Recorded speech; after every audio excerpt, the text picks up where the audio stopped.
Hello, dear students. I am Samir Velankar and I welcome all of you to this second video on the topic recurrence relation as dividing functions.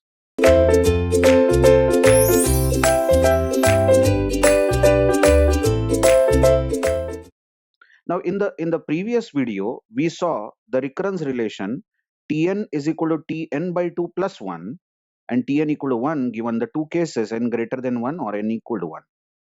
In this video, I will teach one more recurrence relation which divides the value of n by a constant during recursive call.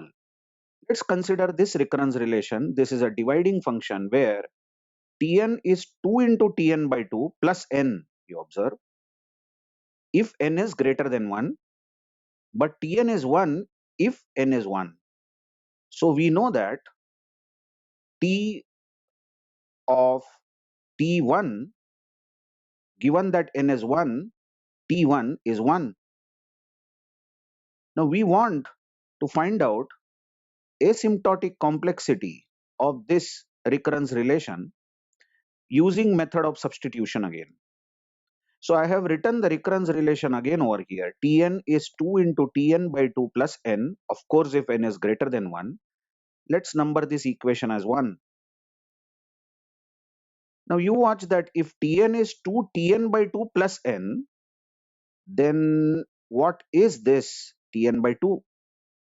So if you just see this equation, Tn is given as T n by 2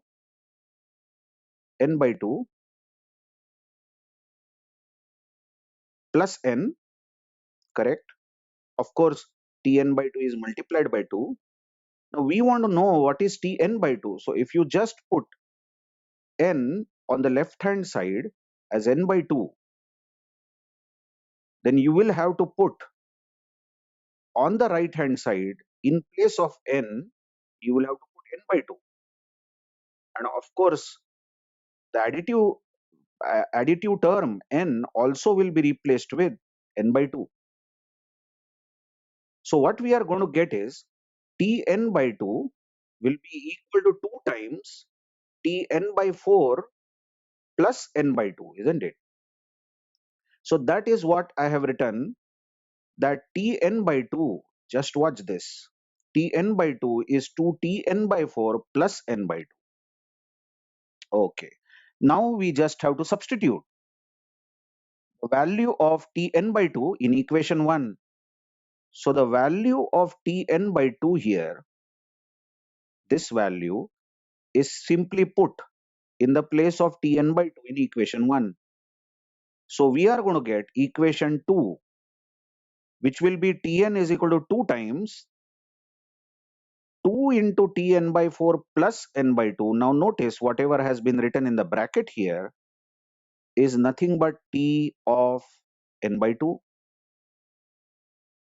And the last term, additive term n, stays, which was given in the equation 1. Hence, it is 2 into 2, that is 4 into Tn by 4 plus n plus n.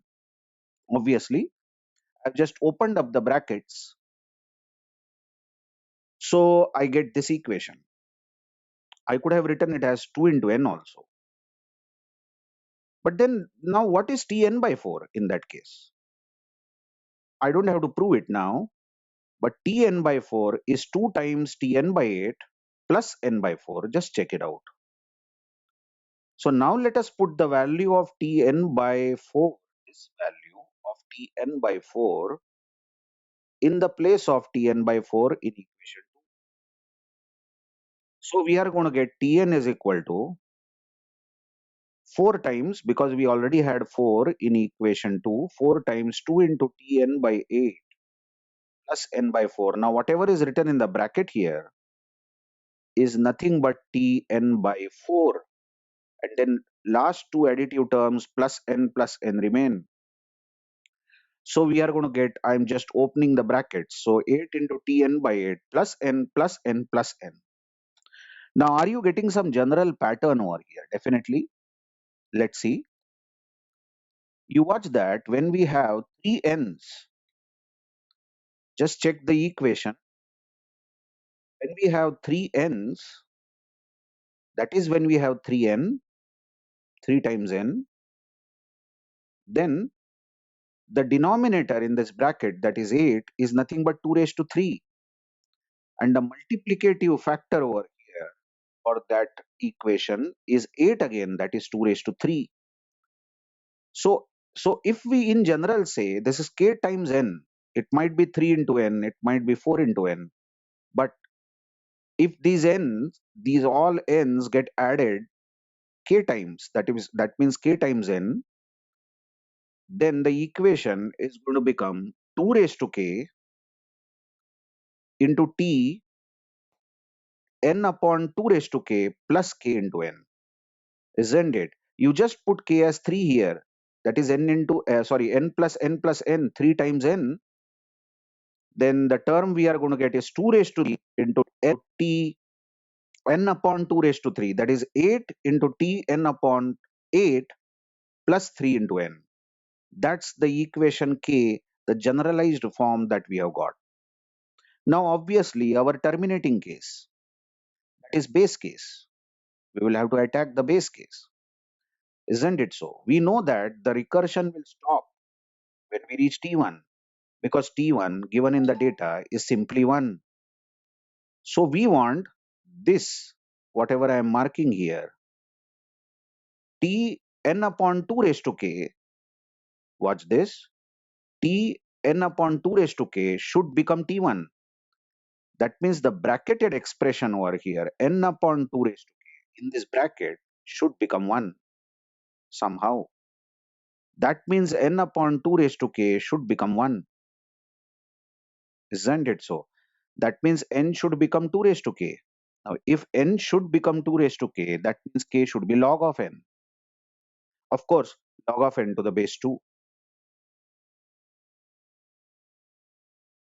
Now the last step is just substitute the value of k, that is log n, in the equation k. In the equation k.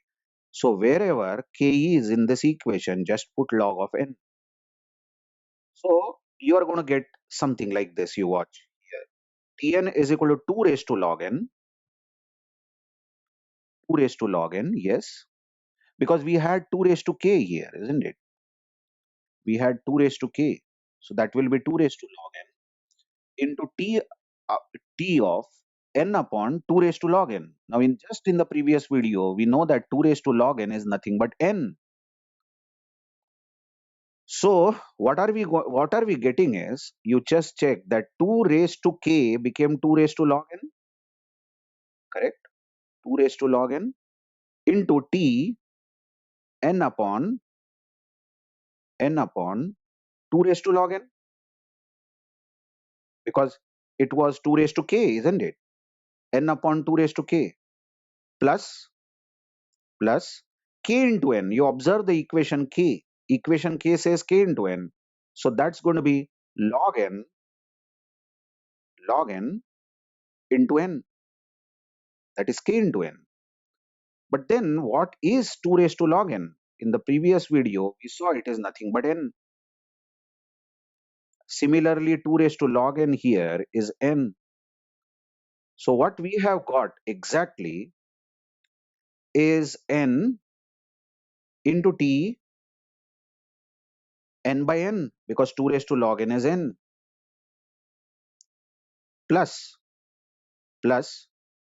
n log n here, this one, n into log n, isn't it so? N into log n. Now that we know that given the data t1, this is tn by n, t1 is after all 1. So we got the equation which I am now marking. It is tn is equal to n log n. Here we go. Tn is equal to n plus n log n. Now come on, the highest term over here is n log n. So we can just discard this n and say asymptotically Tn is big O of n log n. Isn't it so? More idea about dividing functions we will take in the coming videos. Thank you very much.